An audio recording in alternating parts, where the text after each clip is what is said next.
국민의당과 바른정당의 통합론이 본격적으로 제기되고 있습니다. 안철수 전 대표 측에서 자체 여론조사를 근거로 적극적으로 손을 내밀고 있는데요. 전문가 세 분과 함께 전망을 좀 해보겠습니다. 이현종 문화일보 논설위원, 이종훈 정치평론가, 그리고 김홍구 경기대 겸임교수 세 분 나오셨습니다. 어서 오세요. 네, 안녕하세요. 네, 요즘 국민의당 신구 대표 간의 갈등이 심상치가 않습니다. 주제어 보시죠. 국민의당이 다른 당과 연대 또는 통합을 논의한다면은 그 대상은 바른정당이 될 것이라고 생각합니다. 양당 체제의 폐해를 극복하고 새로운 제3의 길을 가는 소신과 비전을 가진 분들이 중심이 되어서 바른 길을 간다면은 국민의당과 연대할 가능성은 충분히 있다고. 여론조사 데이터를 보시면 아시겠습니다만 그 제3정당의 역할에 대해서 국민들의 기대가 굉장히 높다. 다당제가 꼭 유지되어야 된다는 것이 국민들의 민심이다. 충격적이었습니다. 내가 전혀 몰랐어요. 부글부글 끓고 있어요. 왜 이렇게 전열을 낭비하느냐. 성장론 성장 방법들에 대해서는 예전에 만나서 여러 가지 이야기하면서 많은 접점들을 가지고 있습니다. 대선이 끝나고 우리 안철수 대표님 오늘 처음 뵙는데 아주 건강하신 것 같아서 보기가 좋습니다. 정당이란 게 가장 중요한 게 정체성입니다. 햇볕 정책을 또 포기하고 호남 이주를 이걸 버려야 된다. 왜 호남을 버려야 됩니까? 그럼 유승민 후보는 전 후보는 대구를 버립니까? 그러면 유승민 후보는 전 후보는 대구를 버립니까? 그 3번 후보 포스터 사진을 한번 자세히 보십시오. 그 사진을 합성한 겁니다. 목하고 몸통하고 합성한 사진 팔길에 들고 있는데 박지원 그분이 이제 자기는 임명직 안 하겠다고 발표를 했습니다. 그러니까 상황도 인정하는 건가? 내가 그걸 했습니다. 상황도 인정하는 건가? 내가 그걸 했습니다.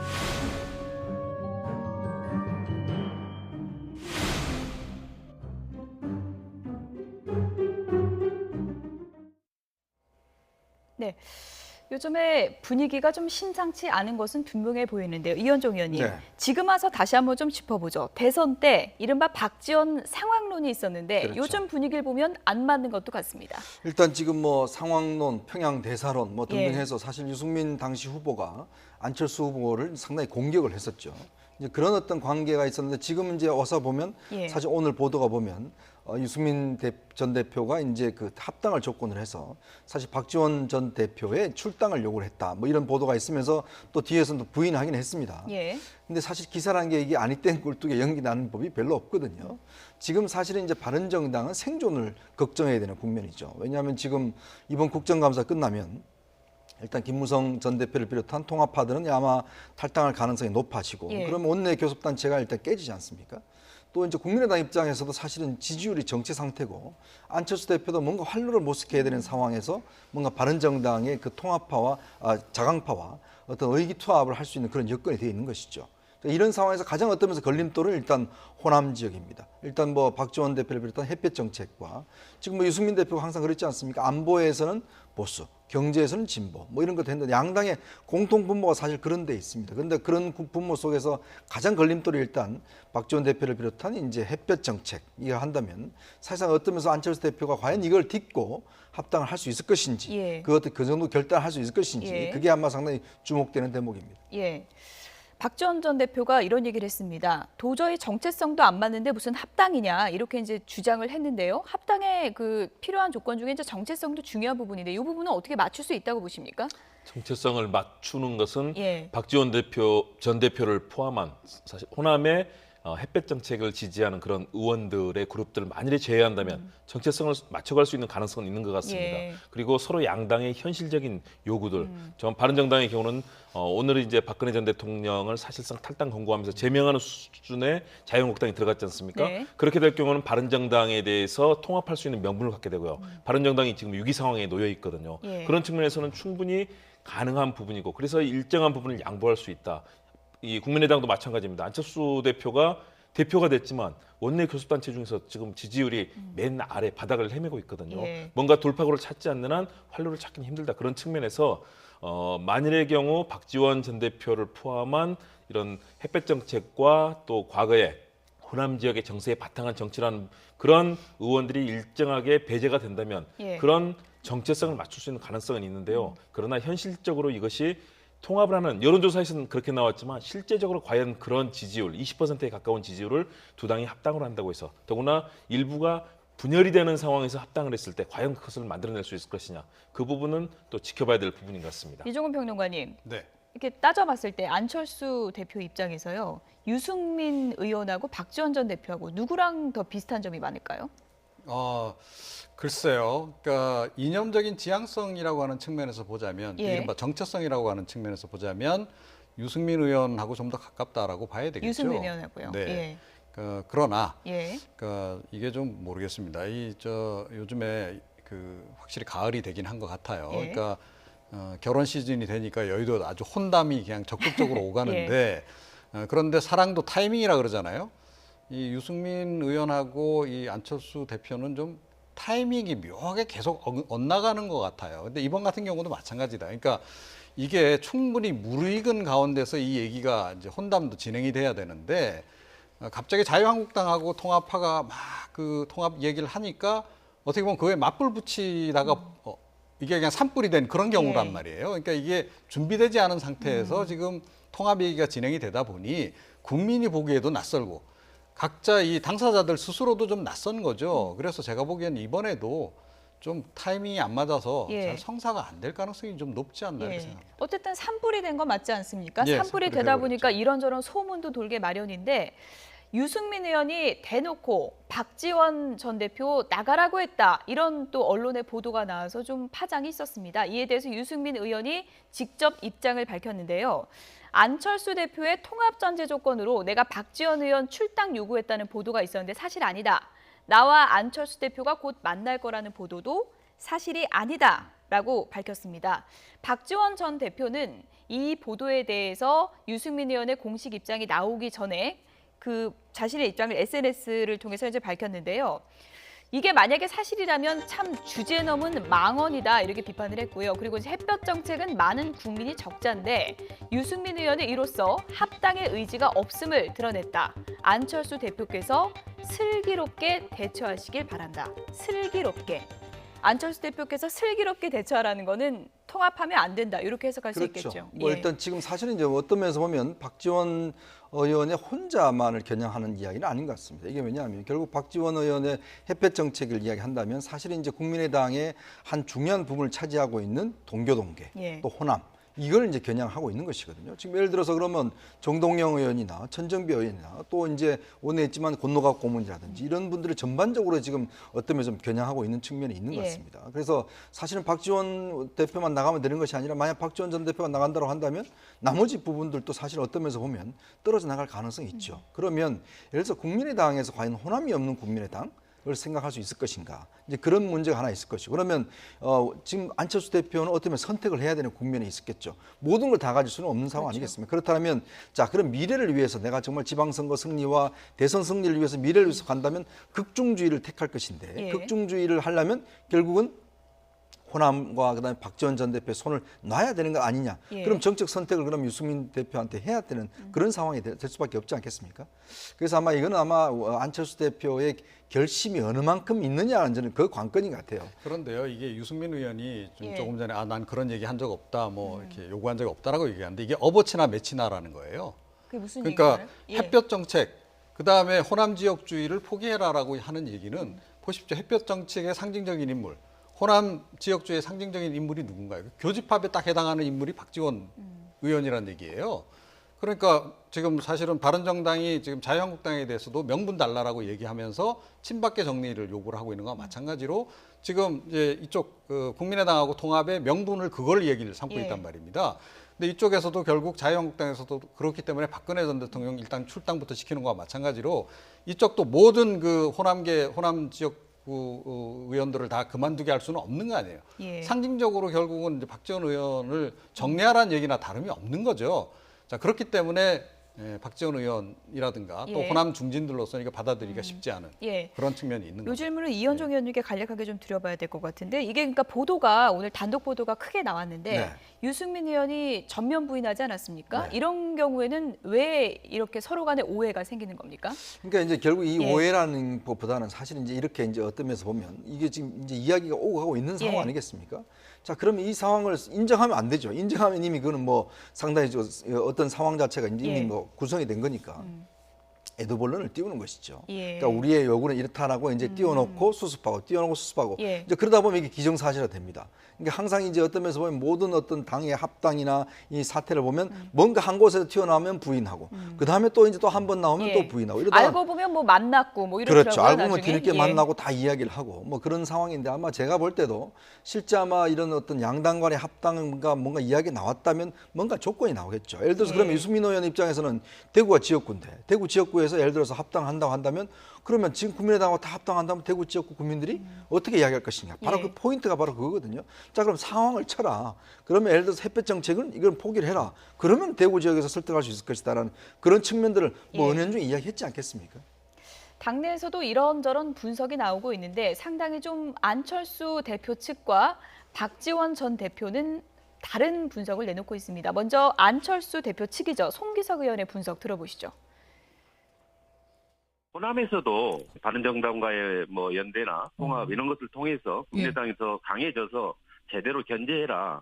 이게 더 의견이 높은 걸로 이렇게 나왔습니다. 호남에서 제 기억으로는 그 비율이 한 50% 정도 되고 국민의당 의원 그 40명 중에 약 30명 정도가 바른정당하고 그 정책연대 그리고 선거연대까지 또 가능하다면 통합까지 대해서 찬성하는 걸로 그렇게 나타났어요.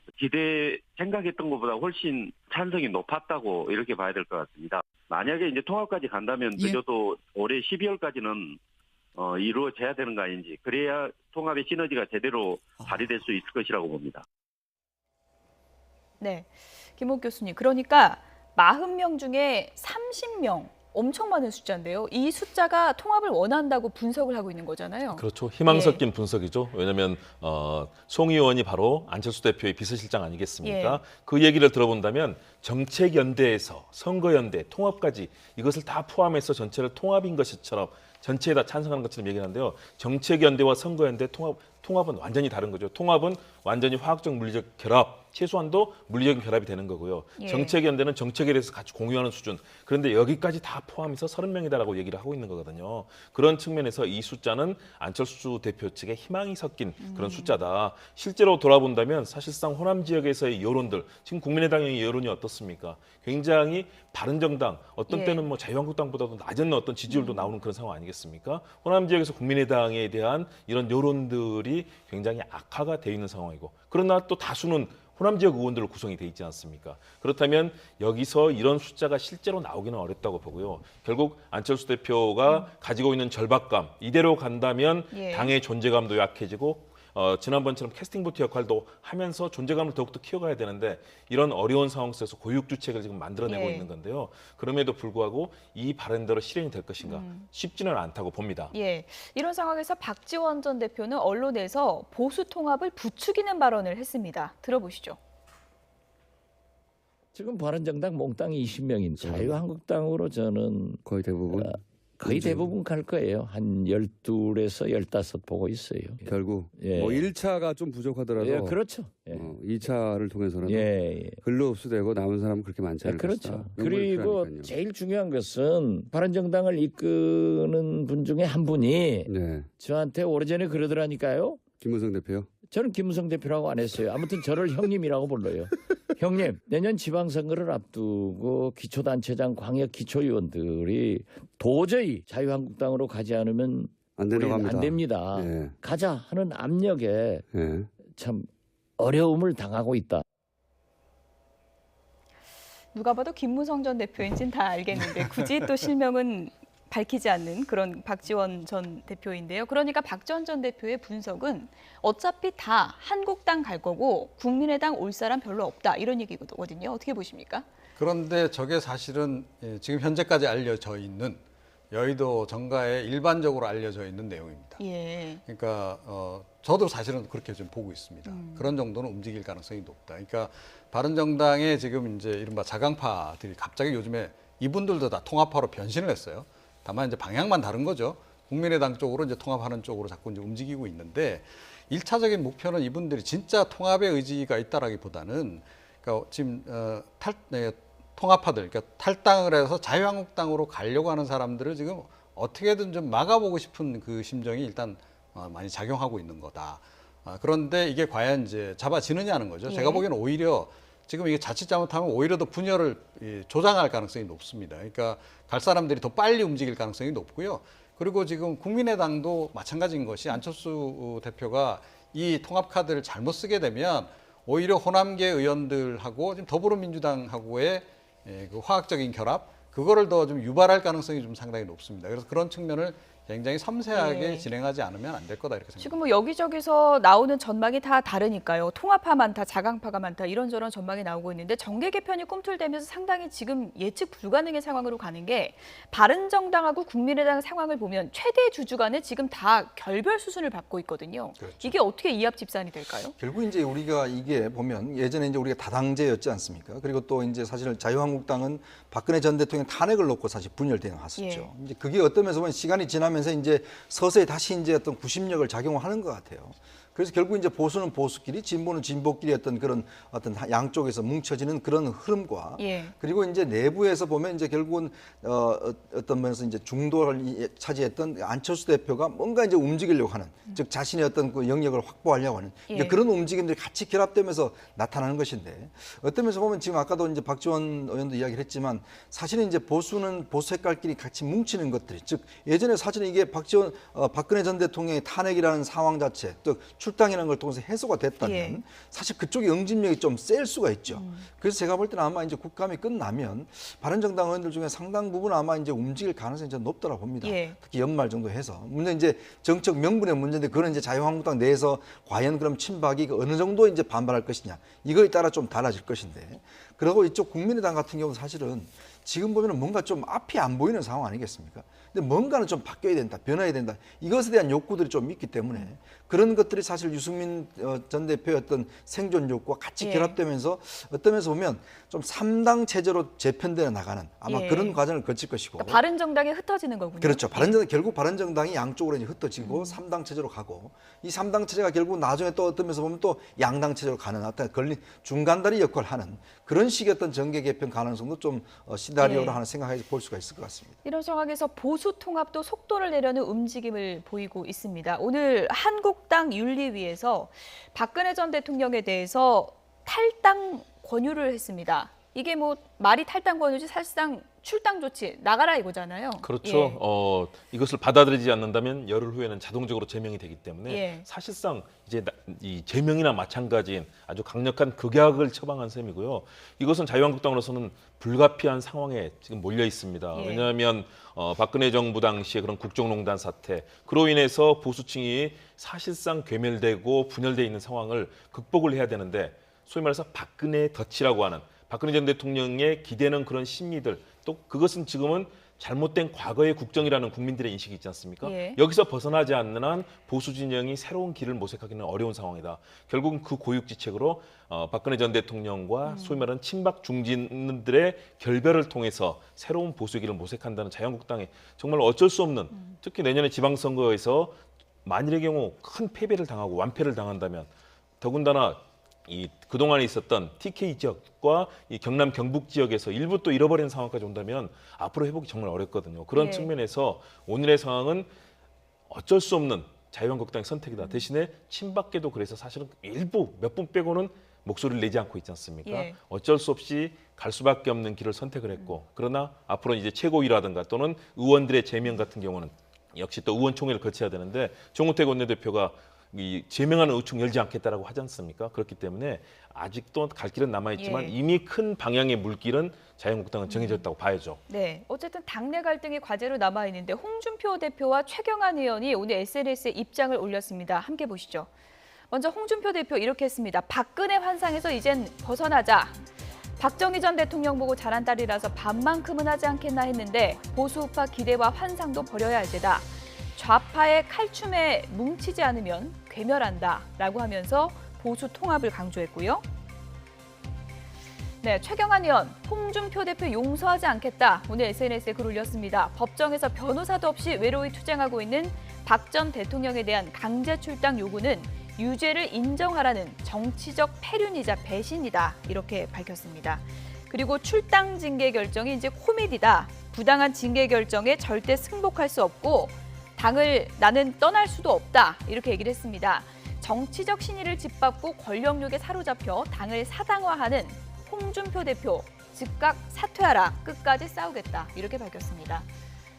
지금 최경환 의원 입장을 보면은 당내에 좀 홍역을 치러야 될 것 같은데요, 앞으로? 네. 그런데 사실은 이제 나머지 친박이라고 하는 분들이 조용히 있다는 거죠.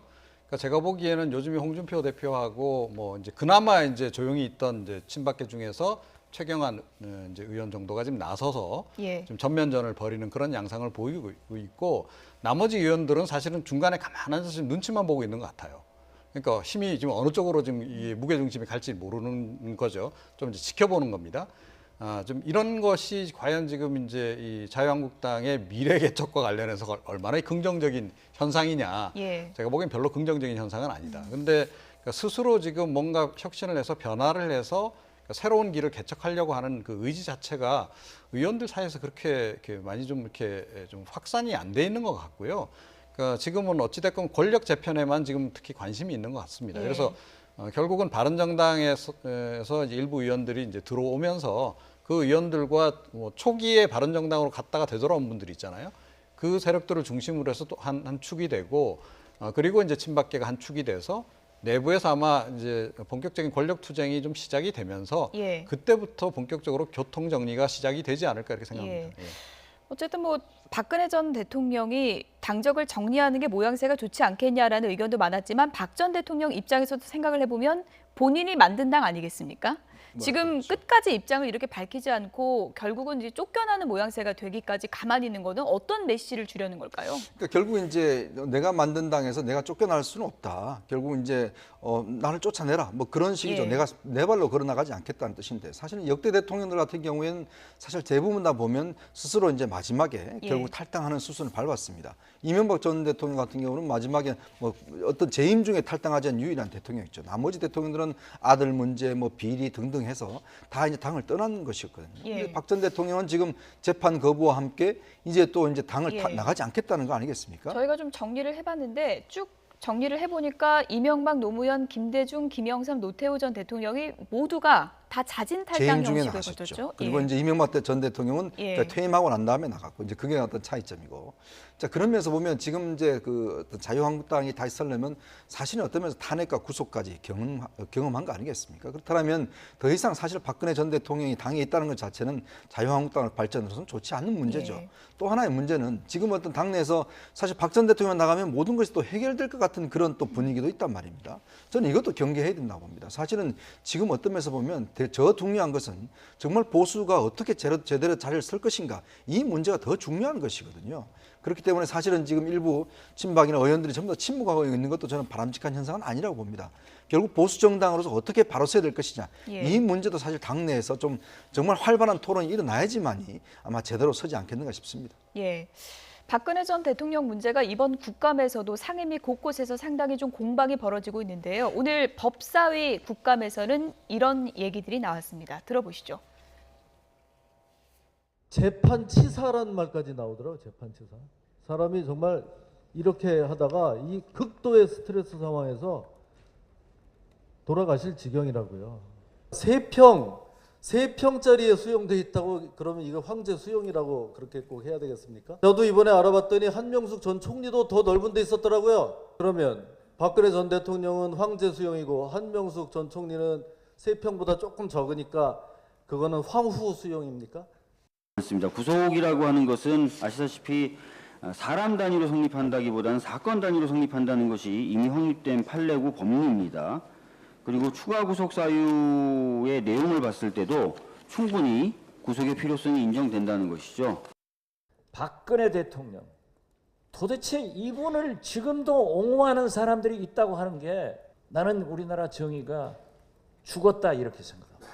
꼴뚜기가 뛰니까 망둥이도 뛴다는 말이 있어요. 박근혜가 되니까 최순실도 뛰더라고요. 최순실은 고문만 있었다면 자기가 원배가 됐다. 그런데 최순실이 공로가 있어요. 최소한 우리 대한민국에는 고문이 존재하지 않는다는 것을 세계 만방에 홍보해 줬단 말이에요. 네, 박 전 대통령 구속 연장을 놓고 법사위 공방이 벌어진 모습을 잠시 보셨는데요. 한국당에서도요. 지금 박근혜 전 대통령 인권 침해 주장 이 문제에 대해서는 출당 문제와 결부돼 있기 때문에 상당히 목소리를 내기가 좀 곤혹스러운 상황이 아닐까 싶습니다. 그렇죠. 예. 상당히 지금 상황에 대해서 어떤 목소리를 내야 될 것인가 굉장히 상황이 앞으로 미래까지 본다면 엇갈려 있는 상황인데요. 예. 그러나 이번 국회에서 국정감사를 본다면 역시 여권에서는 박근혜 정부 당시에 여러 가지 적폐에 대해서 명백백백하게 밝히겠다. 그리고 그 앞으로의 이런 적폐청산과 이후의 그림을 그리고 있는 거고요. 야당의 경우, 자유한국당의 경우는 그럼에도 불구하고 과거에 대해서 일단은 지켜야 될 부분들과 적폐청산에 대해서 큰 그 프레임 전쟁을 해야 되는 그런 상황이기 때문에 예. 서로 간에 이런 다른 목소리가 나오는 건데요. 자유한국당으로서는 상당히 곤혹스럽습니다. 박근혜 정부와 특히 박근혜 전 대통령과 절연해야 됨에도 불구하고 또 그 부분에 있어서는 또 마찬가지로 여권에 대해서 저항을 해야 되는 그런 상황이기 때문에 그런데요. 일단은 이 부분에 있어서 그러나 최소한도 기본적으로 그동안에 있었던 박근혜 정부의 그런 문제점에 대해서는 기본적으로 공감을 하고 있다라고 보여지고요. 그러나 그 이후의 대처, 앞으로 우리 사회가 어떻게 가야 될 것인가, 그리고 박근혜 정부 이후에 새로 등장한 정부에서 우리나라 정치가 어디로 가야 될 것인가에 대해서 여야 의원 모두 고민하는 모습은 보이는 것 같습니다. 예. 국감 스타를 찾아보려고 저희도 이제 국감 영상을 많이 보고는 있는데 국감 스타는 안 보이고 고성만 들리고 있습니다. 지난 교문위 현장 한번 보시죠. 아니 지금까지 몇 시간을 쓰고 왔어? 몇 시간을 우리 회의 내가 그래? 회사를 어찌 못 들었어? 어랑이! 어랑이! 어랑이!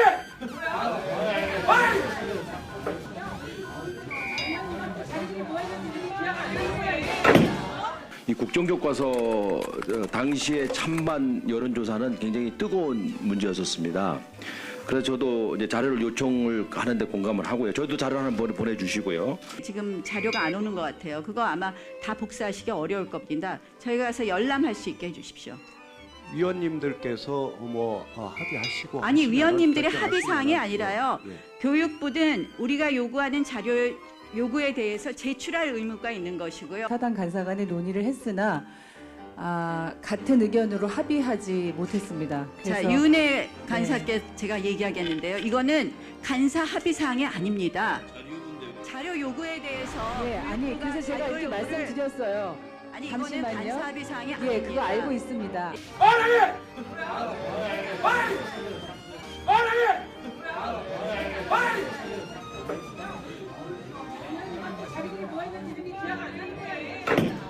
원만한 국정감사가 되기 위해서 첫째로 고성을 지르거나 제가 이거 얼마나 얘기했어요? 삿대질 서로 하지 말기. 사람 없으니까 지금 소리야? 야! 뭐 있어? 무슨 태도야 그래? 박범계 의원님! 왜 이렇게 소리만 질러? 자기도 소리 지르. 그러니까 소리 지르지 말란 말입니다. 너무 하시는 거 아닙니까 지금? 여기 박범계 의원님하고 권성동 위원장님 싸우는 장소입니까? 고성을 지르거나 제가 이거 얼마나 얘기했어요? 삿대질 서로 하지 말기. 네. 매해 다짐을 하는데 지켜지진 않습니다. 국회의원들이 고성을 지르는 이유, 물론 뭐 공방이 거세져서 설전을 벌이다 보면 소리가 높아질 수도 있지만 일각에서는 언론을 의식한 게 아니냐 이런 의혹도 있습니다. 그러니까 카메라 돌아갈 때 하고 카메라가 꺼진 뒤하고 좀 이제 상당히 예. 다르죠. 저렇게 싸우시다가도 이제 카메라 꺼지고 나면 또 갑자기 또 서로 굉장히 또 친해지시기도 합니다. 그런데 요즘에 좀 한 가지 특징이 뭐냐 하면요. 위원장들이 통제가 안 됩니다. 예. 그러니까 이게 이제 왜 그런가 저는 가만히 들여다봤더니 예. 그러니까 이건 좀 다분히 여당에게 책임이 좀 있는 것 같아요. 그러니까 여당이 과거하고 좀 달라요. 그러니까 여당이 예전에는 이제 좀 이렇게 분위기가 많이 달아오르거나 그러면 이게 결과적으로 이제 일종의 부자 몸조심한다 그래야 되나요? 그래서 좀 이렇게 조용히 넘어가려고 애를 쓰고 화면에 그런 장면들이 나가면 결국 정부 여당이 뭘 잘못해서 그런 것처럼 예. 비치기 때문에 오히려 좀 이렇게 분위기를 이렇게 가라앉히는 그런 이제 쪽으로 움직였는데 요즘은 여당 의원들도 똑같이 목청을 높이거나 아니면 오히려 더 심하게 합니다. 예. 자, 그러다 보니까 이게 이제 이 상황이 좀 이렇게 됐는데 그러니까 모르겠어요. 그러니까 이 국감이 이런 식으로 흘러가는 거를 국민들이 어떻게 생각할까요? 게다가 또 보시면 아시겠지만 요즘은 내용보다는 거의 뭐 쇼에 치중하고 있지 않습니까? 그러니까 보여주기 식으로 너무 좀 일관되는 그런 국감으로 전개돼 나가는 것은 대단히 우려스럽다 이렇게 생각합니다. 이현정 의원님, 네. 진정한 국감 스타가 요즘에는 없다 이런 비판이 많은데 왜 그런 걸까요? 일단 공부를 안 합니다. 공부를 안 한다. 일단 의원들이 전문성이 없어요. 예. 기본적으로 뭔가 따지려고 그러면 기본 자기가 그 분야에 대해서 좀 철저하게 따져야 되는데 실제로 그것이 없고 뭔가 공무원들이 답변하려고 그러면 됐다라고 이제 그냥 끝내는 경우가 있죠. 또 그리고 지금 보면 사실은 여당과 야당이 보면 이 국감 전략이라는 게 있지 않습니까? 이게 근데 국감 전략이 각 상임위마다 사실은 뭐 따질 거 따져야 되는데 지금 하나의 목표들이 있죠. 한쪽은 적폐, 한쪽은 정치보복. 이걸 가지고 사실은 하기 때문에 모든 것들을 적폐청산으로 가고 한쪽은 또 모든 것을 정치보복으로 하다 보니까 나머지는 보이지 않는 겁니다. 여기서 제일 좋은 사람은 누굴까요? 바로 공무원들이에요. 이렇게 의원들이 싸우다 보니까 자신들의 지금 뭔가 따지고 뭔가 책임져야 될 부분들은 안 따지는 거예요. 속으로는 공무원들 다 좋습니다. 표정 관리하느라 그렇죠. 힘들겠네요. 왜냐하면 공무원들끼리 싸우면 자기들한테는 이제 안 오거든요. 그러니까 그런 면을 보면 정말 이 소중한 시간 아니겠습니까? 그러니까 뭔가 하나라도 더 공무원들과 국회 부처에 대해서 따져야 되는데 저렇게 자기들끼리만 싸우고 있으니까 공무원들은 뒤에서는 웃는 거죠. 예. 앞서 뭐 교문위 국감에서 상당히 소란스러운 모습도 보여드리는데 아무래도 자료 공개 때문에 여야 간에 설전이 좀 벌어지는 것 같더라고요. 그렇습니다. 역시 목표가 다르기 때문이거든요. 예. 그 자료를 어떻게 획득해서 서로 간의 이 프레임 속에서 아무래도 적폐를 청산해야 되기 때문에 과거 정부, 박근혜 이명박 정부의 그런 자료를 요구하는 여당, 반면에 문재인 정부의 이 자료들을 요구하는 또 야당 입장들, 이게 서로 완전히 엇갈려 있는 상황이고요. 그렇기 때문에 저는 정말 의원들이 제대로 국정감사의 의미를 제대로 생각해야 된다. 행정부가 어떻게 예산을 편성했고 예산을 제대로 집행했는지 사실 10개월이 지났지 않습니까? 새해가 들었으면 회계연도가 진행이 됐으면 어떻게 예산을 썼는지 제대로 짚어주고 그 부분에 있어서 치열하게 그런 전략을 세워서 국감을 진행을 해야 되는데 그런 부분보다는 역시 의혹에 앞서고 또 프레임이 앞섰다. 이런 측면에서는 국정감사를 대하는 의원들의 자세 그리고 특히 지도부의 입장이 요즘은 지도부까지 나서서 뭐 큰 소리 지르고 싸움을 하는데 최소한 또 지도부는 의원들을 독려해서 국감의 수준 높은 그런 행정부 감시를 보여줌으로써 국민들께 좀 좋은 모습으로 다가가야 하지 않을까 생각합니다. 남은 국감에서는 좀 달라진 의원들의 모습을 기대해 보도록 하겠습니다. 끝으로 원전 얘기를 좀 잠시 해보겠습니다. 신고리 5,6호기 원전 운명이 결정이 됐죠. 공사가 이제 재개되는 쪽으로 결정이 됐는데 이것을 놓고 이제 해석은 엇갈립니다. 추미애 대표는 탈원전이 역시 옳다는 뜻의 결정이다라고 했고 한국당 정우택 원내대표는 졸속 정책이 심판을 받았다 이렇게 비판을 했는데 어떤 해석이 더 맞는 건가요? 네, 근데 이번 결정의 이제 최대 수혜자가 누굴까요? 저는 문재인 대통령이라고 생각합니다. 그러니까 사실은 이 신고리 5,6호기 공사 진행되는 거 이거 중단시키는 이 부분과 관련해서는 대선 때 공약은 내걸었지만 이거를 중단시키는 거에 상당히 아마 정치적 부담을 느꼈을 겁니다. 이게 문재인 대통령이 사드 문제하고 좀 비슷하다라고 좀 보거든요. 자, 그런데 이제 이게 그래서 사실은 공론화위원회를 띄운 것이고 공론화위원회가 어떻게 보면 본인이 원하는 결론을 내준 거나 다름없는 상황이 돼버렸어요. 그래서 어떻게 보면 출구 전략을 이제 공론화위가 지금 만들어준 격이 돼버린 거죠. 자, 그런데 저는 이 부분을 지금 보수 야당들이 좀 접근을 잘못했다라고 생각합니다. 처음부터. 공론화위원회가 시민참여단 뭐 이렇게 꾸리고 할 때 그때부터 부정하기 시작했거든요. 그러니까 결론 이미 정해져 있다. 이거 뭐 원전 그 공사 중단으로 이미 결론 난 거다라고 단정을 짓고 접근을 했단 말입니다. 자, 그러고 나니까 이제 이번에 이런 결정이 나오니까 이것 또한 또 비판을 또 해요. 문재인 대통령 사과하라 그러고 결국 뭐 탈원전 정책이 잘못된 거 아니냐라고 얘기하는데 이번에 시민참여단이 정확하게 준 메시지는 뭐냐 하면 신고리 원전 그 두 기는 계속 진행을 해라. 하지만 원전은 축소시켜야 나가야 된다라고 방향성을 분명히 얘기를 해줬어요. 자, 그러니까 결과적으로 보면 사실은 이제 보수 야당은 원래 어떻게 써야 되느냐 하면 우리도 한번 지켜보겠다. 공론화위원회 거기 참여한 시민참여단이 정말 합리적으로 결정을 내려주길 바란다라고 처음 메시지를 보냈어야 되는 거고 이번 결정이 나오면 정말 그 국민들이 시민들이 굉장히 참 이성적이고 그래서 합리적이다라고 긍정적인 평가를 하면서 오히려 문재인 대통령에게 나머지 문재인 대통령이 내건 포퓰리즘 정책도 이런 공론화 과정을 거치자라고 공세를 취하는 면이 훨씬 더 정치적으로 이득이 많았을 거다라고 저는 봐요. 근데 그러니까 이번에, 그런 부분을 네. 지금 이제 예. 사실은 좀 놓친 게 아닌가 이렇게 생각합니다. 전 이번에 공론화위원회가 어떤 면에서 좀 몰권을 했다고 생각이 드는 게 뭐냐면 일단은 지금 공론화위원회의 목적은 신고리 오리코기 문제입니다.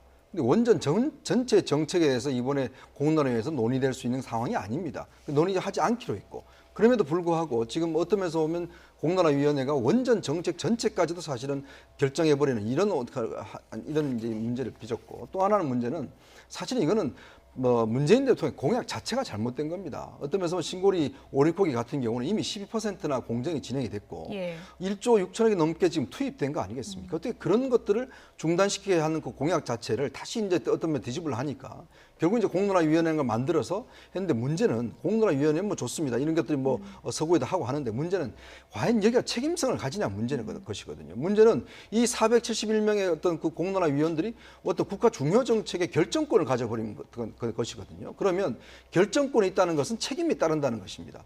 그러면 과연 공론화위원회가 만약에 이번에 원전 중단을 시켰으면 그 책임은 누가 지나요?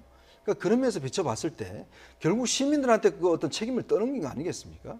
그래서 저는 이 상황 자체가 공약부터 잘못됐고 그리고 공론화위원회한테 결국 결정권을 준 것 이것 자체도 사실은 어떤 면에서 보면 상당히 어떤 월권적 행위 아닌가라는 생각이 듭니다. 임종석 청와대 비서실장은 이제 공론화위에 대해서 이렇게 이제 SNS에 얘기를 했습니다. 공론화위원회가 또 하나의 민주주의를 보여줬다라고 하면서요. 처음에 대통령께서 공론화 절차 얘기했을 땐 좀 반신반의하고 생경하기도 했는데 혹시 무책임한 건 아닐까 이런 의심도 있었는데 권고결정 발표 보니까 경건해졌다. 국민께 감사하다 이런 입장을 밝혔는데 공론화의 결정에 대해서 뭐 민주주의 절차에 따른 결정이어서 상당히 좋다는 의견도 있지만 말씀하신 것처럼 뭐 월권이지 않냐. 그러면 뭐 국회의원은 뭐 하는 사람들이냐. 이런 또 의견도 있는 것 같습니다. 그렇지만 국회나 입법부가 사실 모든 걸 독점할 수 있는 것도 아니고 행정부가 독점할 수 있는 건 아니거든요. 저희가 현장에서 정치학을 강의할 때 그동안의 대의민주주의의 문제점을 해결하기 위해서는 참여민주주의 얘기했다가 지금은 수기민주주의를 얘기합니다. 왜냐하면 사회적 갈등이 만일의 경우 이 사안이 서로 간의 대립, 재개와 반대하는 것, 이 시위가 벌어지고 사회적 갈등이 나면 그것은 정말 천문학적인 비용이 들 거거든요. 이 부분을 시민들이 모여서 숙고하고 이 과정들을 보면 굉장히 진지하게 사회적 문제에 토론하고 전문가와 협의하는 과정을 거쳤거든요. 이것이 우리 민주주의 발전에 새로운 장을 만들 수 있는 가능성을 저는 공론화위원회가 보여줬다. 대신에 이런 여러 가지 제기되는 역시 시민들이 또 단순하게 정책을 결정할 수 있는 거냐 이런 측면에서는 입법부와 행정부가 서로 간에 만들어서 점검하는 시스템의 과정을 만드는 것이 필요하다. 대신에 이번 과정을 통해서 사회적 갈등이 이루어졌을 때 이 문제를 해결할 수 있는 가능성을 보여준 굉장히 대한민국 민주주의의 새로운 가능성을 보여준 장이라는 측면에서는 저는 높이 평가하되 현실에서의 문제점들 또 이런 사회적 갈등이 앞으로 제기됐을 때 매 사안마다 이렇게 할 수는 없거든요. 그렇기 때문에 이런 사회적 원칙을 세워나가는 과정으로 만든다면 이번에는 뭐 문재인 대통령은 절반의 성공, 절반의 실패를 겪었다고 봅니다. 이런 측면을 잘 살려서 대한민국의 미래를 만드는 것, 또 시민사회의 역량도 키워나가는 것이 굉장히 중요하다고 봅니다. 신고리 원전 오류코기 운명은 결정이 됐지만 원전 정책을 놓고는 앞으로 여야 공방이 계속될 것 같습니다. 이현종 문화일보 논설위원, 이종훈 정치평론가 그리고 김홍구 경기대 겸임교수 세 분이었습니다. 고맙습니다.